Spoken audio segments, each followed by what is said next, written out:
Hi guys, in today's video we are going to talk about the ventricle of the brain.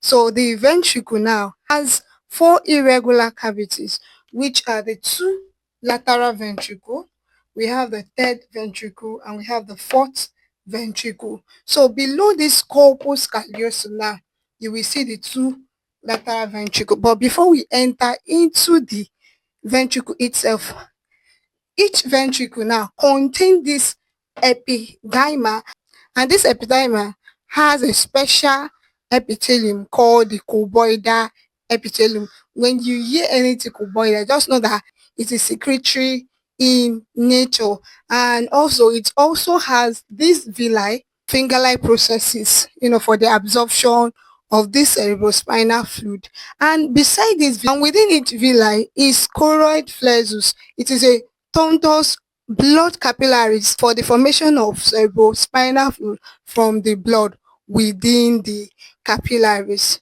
So let's now go into the ventricle proper. So I told you that we have the two lateral ventricle, we have the third ventricle, and we have the fourth ventricle. So the two lateral ventricle now are separated by septum pellucidum and are also lined by it. So the lateral ventricle now communicates with this third ventricle through this foramen of Moore, which is also known as interventricular foramen.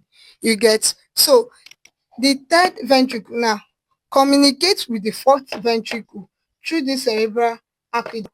The fourth ventricle now, it is an irregular cavity located below the third ventricle and anterior to the cerebellum, posterior to pons. Like, it is located below the third ventricle. Now you see the fourth ventricle. At the front, you will see the cerebellum. At the back, you will see the pons, and it now continues to form the central canal of this spinal cord. And in this fourth ventricle now, it has four openings. We have four openings in this fourth ventricle. We have above the fourth ventricle, we have the aqueduct of the membrane, opening in this aqueduct of the membrane. Two foramina of this lusca. Below this fourth ventricle, we have the opening in this central canal of the spinal cord. Foramina of the lusca is for the passage of the cerebrospinal fluid. So that is everything about the ventricle of the brain. So let's go to the absorption and flow of the cerebrospinal fluid.